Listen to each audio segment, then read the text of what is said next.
야, 이게 뭐 전부 다 정신 아주 그냥 여사한테 그냥 저 이혼모 하나 어떻게 저 국회의원 배지 달게 해주려고 전 떠고 있다. 용인갑에서 공천을 받지 못한 김대남 행정관은 또 다른 통화에서 이원모가 뭐라고 라는 푸념을 합니다. 자, 그래서요. 이름 이원모, 빠른 80으로 검사 시절 윤석열 사단의 막내였습니다. 자, 윤석열 대통령이 취임하던 2022년 5월 대통령실 인사비서관으로 들어가죠. 자, 그리고 올해 4월 용인갑에서 출마했지만 떨어졌고요. 낙선한 뒤 이렇게 다시 공직기강 비서관으로 용산에 돌아왔습니다. 용산, 출마, 용산 이 이력만 봐도요. 굉장히 신임을 받는구나 이런 느낌이 드는데요. 윤 부부와 각별한 사이라는 설명도 이어집니다. 원래 이혼모가 옛날에 그 여사가 저 갈 때 같이 따라가가지고 해외 순방 갔었던 바로 그 애 아니야. 김 행정관은 어제 보도자료를 내고 고향 후배에게 하는 과장 섞인 넋두리였다라고 해명을 했고 국민의힘도 김 여사가 개입할 여지가 없었다고 반박했습니다. 하지만 만약 이번 의혹이 사실로 드러난다면 공소시효가 살아있고 또 공천 개입이 성공한 핵폭탄 같은 사건이 될 거란 전망이 나옵니다. 김희정 의원님, 참 많은 인물의 이름이 등장해요. 김건희 여사뿐만 아니라 뭐 이원모, 뭐 그다음에 여기 이철규 의원까지도 등장을 하는데 이게 지금 약간 이제 부풀려서 얘기한 거다라는 식으로 뒤늦게 해명을 하고 있단 말이에요.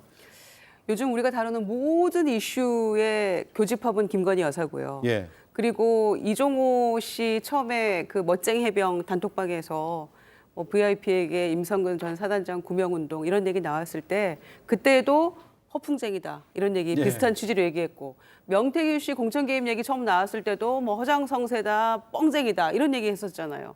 그런데 이 김 비서관 얘기 이 녹취록 나왔는데 또 허풍한 거라고 또 본인 입으로 얘기를 해요. 그런데 누가 봐도 허풍이 아니라는 것이 저희가 통화 녹취 내용을 쭉 봤을 때 얘기한 대로 됐거든요. 그런데 무엇이 어떤 점에서 이게 허풍이라고 주장하는 것인지 이해하기가 참 어렵죠. 왜냐하면 본인이 그 이명수 기자하고 뭐 하루 이틀 통화한 게 아니잖아요. 그게 이제 거의 1년 동안 작년부터 올해까지 쭉 1년 가까이 그 이어져 온 통화 내역들이고 그리고 그게 한 5시간 넘는다는 거 아닙니까? 네. 그 가운데 이제 일부가 이렇게 나온 것인데 얘기한 대로 용인갑의 공천은 못 받았고 이원모 전 비서관이 됐었지만 다시 또 이원모 비서관 컴백했잖아요. 공직기강 비서관으로. 그리고 본인은 이 부분을 사천이니 뭐니 이렇게 해서 좀 겁박하고 협박할까 하다가 아니야 마음을 고쳐 먹어야지 김건희 여사한테 잘 보여서 공기업이든 다시 용산 비서관이라든 가야지라고 했던 녹취 그대로 됐잖아요. 네. 그리고 공기업으로 간 거 아닙니까? 그런데 본인의 어떤 통화 녹취 중에 어떤 부분이 과연 허풍이고 본인이 조금 일부러 이렇게 얘기를 했다는 부풀려서 얘기를 했다는 것인지에 대한 설명 자체가 안 되고 있거든요. 그래서 이 부분은 본인이 뭐 엎어 놓고 이렇게 하고 있습니다만은 결국에는 다 진실로 더 추가적인 것들이 드러나게 되지 않을까 생각합니다. 네. 정광재 의원님, 김대남 전 행정관, 선임 행정관이죠. 이제 출마를 했었고 예비 후보로 등록까지 했는데 공천은 못 받았고. 근데 이런 내용, 그러니까 김건희 여사와 이철규 당시 이제 공관위원 같은 이런 이제 공적인 자리에서 주고받는 얘기라든가 아니면 김건희 여사의 뭐 내심이라든가 이런 것들을 알 수 있는 자리에 있습니까?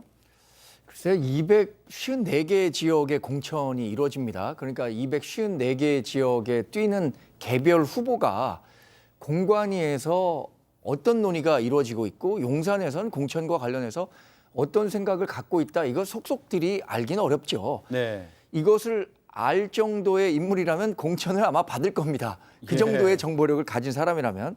다만 이 후보별로 전체 판세라든가 자신이 뛰는 지역 내에서의 전국의 움직임 또 후보별 움직임 이런 것들은 객관적인 사실들로 좀 파악이 되고 여기에 자신이 갖고 있는 약간의 정치적 해석을 더해서 사람들에게 얘기를 하는 거죠.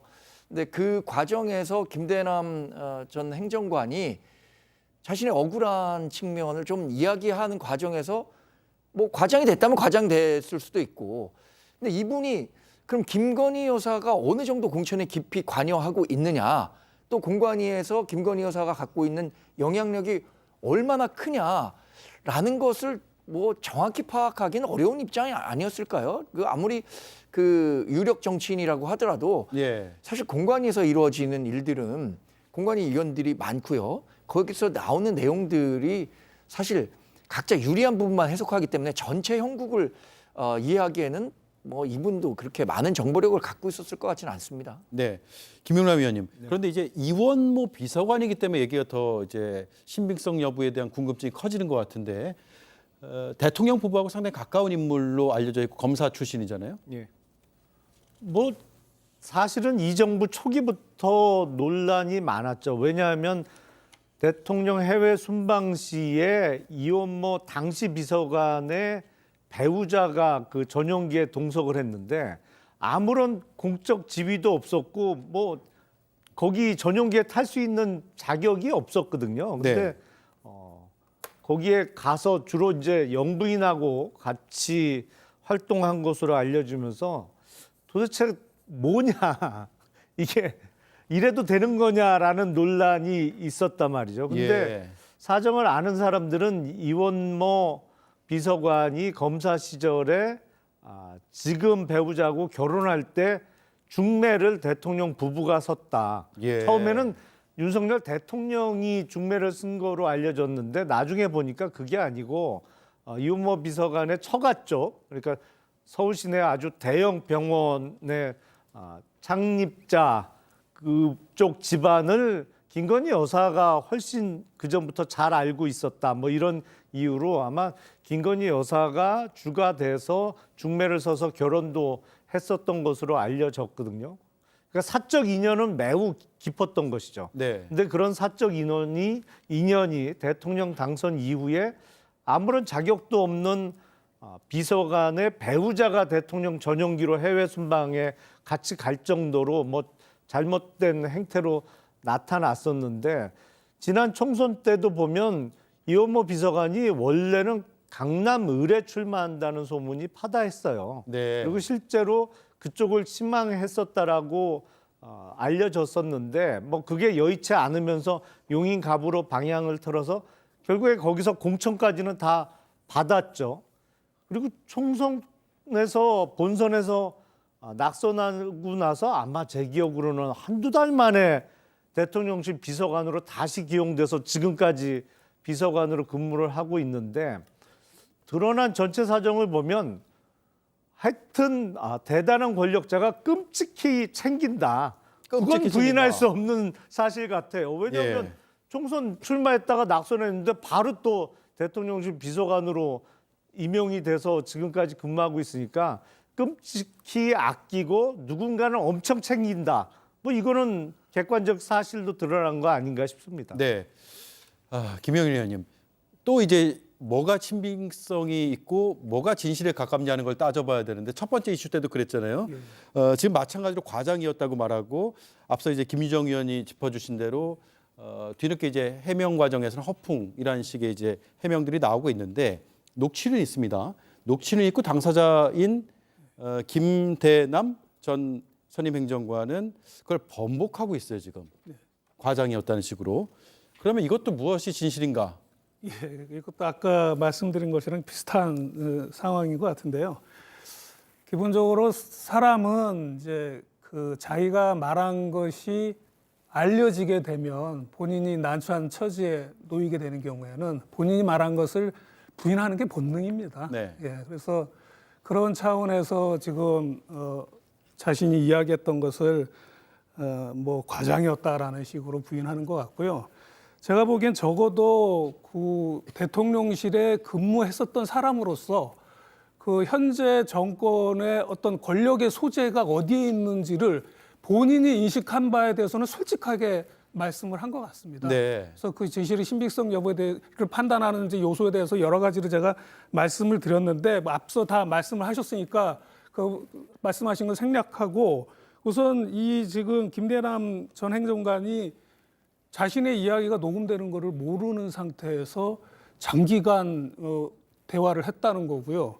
그다음에 그 진술의 내용을 들어보면 제가 다 들어봤는데 굉장히 자연스럽게 그리고 이어지는 말들이 다 나중에 이어질 만한 이야기들을 이제 하고 있습니다. 네. 그래서 굉장히 개별적이고 구체적으로 진술을 하고 있는 점에 비춰서 비춘다는 점. 그 다음에 또 하나는 그 녹취록에 있는 발언은 본인한테 알려지면 불리한 발언이거든요. 그러니까 아까도 얘기했지만 그것에 대해서 오리발을 내미는 게 인간의 본성이라는 점을 보태어보면 그 녹취록에 있는 것이 맞는 진술이 아닐까 싶습니다. 네, 녹취 내용에 진실이 더 있을 것이다. 자, 그런데 이제 녹취록을 쭉 들어보면 이철규 의원 이름도 등장하는데 이철규 의원을 기자가 좀 압박해달라, 취재라는 형식을 빌어서 좀 압박 혹은 뭔가 좀 시그널을 줘달라라는 식의 이야기를 하거든요.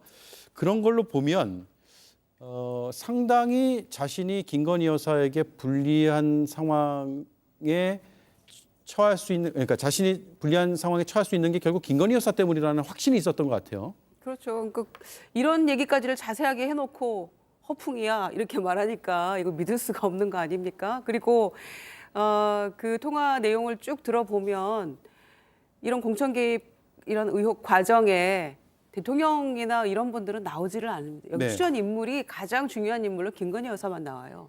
오로지 김건희 여사가 뭔가를 좌우한다는 그런 취지의 이야기, 그리고 나중에라도 잘 보여야지 또 어떤 자리라도 갈 수 있다라는 것도 그 중심에 그거를 움직일 수 있는 사람은 김건희 여사다라는 취지의 내용들이 계속 나오거든요. 그러니까 이 사람이, 그러니까 이 김 비서관이 이명수 기자에게 이제 일단 본인 공천과 관련된 게 굉장히 다급하지 않습니까? 네. 그러니까 단순 통화만 한 것이 아니고 뭔가 작전을 짠 거잖아요.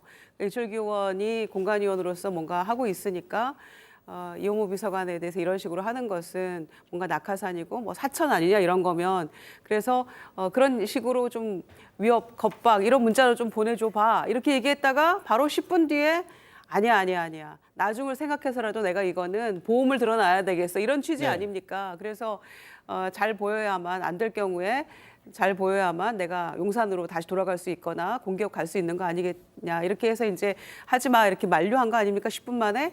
그런데 결과적으로 나중에 또 녹취록을 들어보면은 나 결국 안 됐고 그 이현모 캠프에서 나 이렇게 따까리 하고 있어 이런 내용까지 나오잖아요. 그리고 보니까 이현모 비서관 부인이 전화하면 김 여사가 제깍 받고 뭐 이런 취지 얘기도 나와요. 네. 그러니까 누가 봐도 이거는 그 팩트를 정확하게 알고 있는 대통령실 근무자의 이야기로밖에 볼 수 없는 것인데 그거를 다 허풍이라고 하면은 뭐 말이 안 되는 거 아닙니까? 설명 자체가 안 되는 거고, 그래서 실제로 본인이 얘기했던 대로 다 이루어졌고 공격 갔잖아요. 그리고 대통령이 당시에 이용호 비서관이 있던 그 용인에만 민생토론 당시에도 2번 가서 지원한 셈이잖아요. 결과적으로 놓고 보면. 그런데도 이게 다 아니고 허풍이다. 그 얘기가 허풍 같습니다. 저는. 네, 이철규 의원은 이에 대해서 전혀 사실이 아니다. 한 개인의 망상에 기초한 허구라는 입장을 밝혔고요. 타인의 명예를 실추시키는 범죄 행위라고 했습니다. 당의 공식 입장은 오늘 추경호 원내대표도 이야기를 했는데 구체적으로 뭐 반박하거나 그러진 않는 상황이죠. 일단 이철규 위원이요, 공관위원이었는데 지난번 4.10 총선에 국민의힘 공관위가 어떻게 구성이 됐냐면요. 정영환 고려대 법학전문대학원 교수를 중심으로 위원장이었죠. 10명이 이 공관위원으로 구성이 돼 있습니다. 네. 물론 뭐 당의 인사에 정통한 당시 사무총장 장동혁 의원이죠. 또 이철규 의원이 뭐 아마 언론에서 평가하기는 친윤이기 때문에 그 친윤들의 공천을 일정 부분 좀 챙기기 위해서 포함됐던 것 아니냐라는 평가를 받기도 했습니다만 이철규 의원 역시 공관위원 10명 중에 1명에 불과합니다. 또 결과적으로 뭐 후에 나중에 얘기하겠지만 김영선 전 의원과 관련한 공천 뭐 압박과 관련한 얘기가 있을 때도 시스템 내에서 다 걸러져서 결과적으로는 공천이 되지 않았던 거거든요. 지금 김대남 행정관이 얘기하고 있는 것들이 사실의 가능성과 사실이 아닐 가능성 모두 다 공존하는 겁니다. 근데 이 부분에 대해서 지나치게 뭐 정치 쟁점화돼서 뭐 확산되는 것을 당으로서는 바라지 않는 거죠. 그러니까 이런 그 공식 입장들을 내지 않고 있는 겁니다. 네, 아직까지는 사실인지 아닌지에 대한 가능성이 다 열려 있다라는 점 저도 한번 강조해 드리고 여기까지 하겠습니다. 네 분 말씀 잘 들었습니다. 고맙습니다.